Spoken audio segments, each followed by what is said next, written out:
Hey everybody, this is Shane with the Trek Health 365 program. This week I want to talk about habits, and I want to talk about some different ways that we can think about changing our habits and really the difference between two types of habits: outcome-based habits and identity-based habits. And hopefully after we kind of run through this information, you guys will have an idea the difference between the two and why one way of thinking about our habits may be beneficial than thinking about it the other way. I want to start out by just chatting a little bit about why changing our habits can be so difficult. Why is it so tough to establish new positive habits and maintain those long term? And why is it really difficult to break old habits and they just keep kind of sneaking back in and they get stuck with us and we just can't seem to shake them? Why is that so challenging? And really, a lot of times it comes down to what we're focused on. Sometimes we're just focusing on the wrong things. So before we get into the different types of habits, I want to talk about the 3 layers of behavior change and what each of them is. So really the 3 layers that I'm going to talk about are outcomes, processes, and our identity. So the outcomes layer of behavior change is really focused on getting results. What do I want to accomplish? What do I want to achieve? Maybe my goal is I want to get a perfect score on my bio screen, or maybe I want to finish the entire Trek 100, or I want to lose a certain amount of weight, or I want to run a marathon. Fill in the blank, whatever it is that you want to achieve. That's that outcome layer of behavior change. The second layer is processes, and this is the layer that's really focused on habits. What am I doing day in, day out that's going to get me there? So outcomes is what is it we're trying to achieve? What result are we trying to get? Process is the habit that we're working through to try and achieve that outcome. So this could be eliminating processed foods from your diet. It could be riding your bike 3 days a week. It could be getting junk food out of your pantry or starting a running program. So how am I going to get there? And then identity is, what are my beliefs about myself? What is my self-image? Who do I identify as? Do I identify as a cyclist? Do I identify as a runner? Do I identify as a person who leads a healthy lifestyle? And the way we think about ourselves, the way we identify ourselves, can really make or break those habits.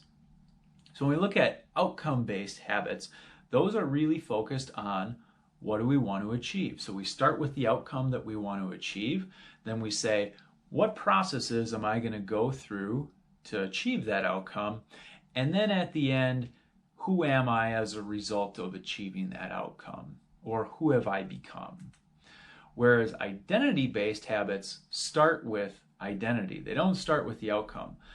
We start with who do I want to become, and we go the other direction.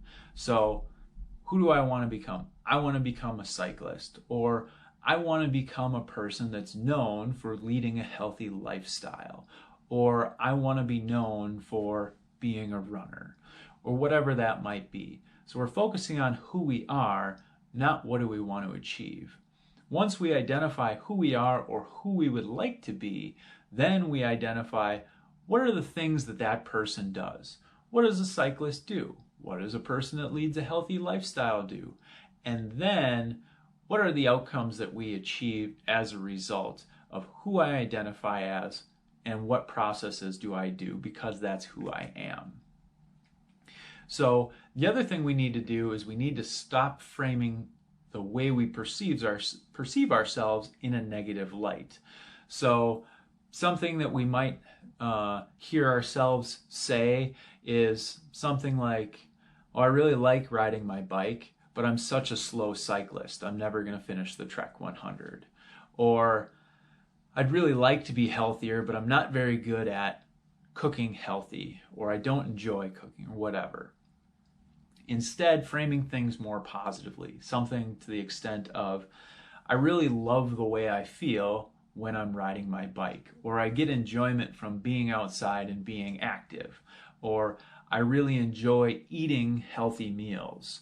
Those are more positive ways to frame our identity, who we are, and what we're trying to become. Then once we've done that, we can start taking regular action on those beliefs.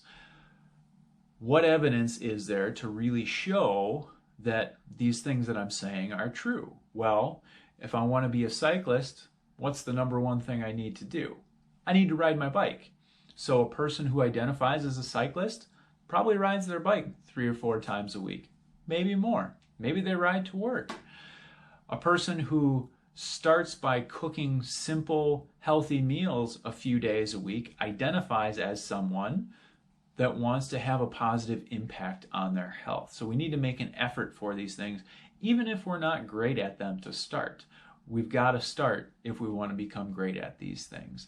And this is really the process step in behavior change. So who are we? What are we going to do?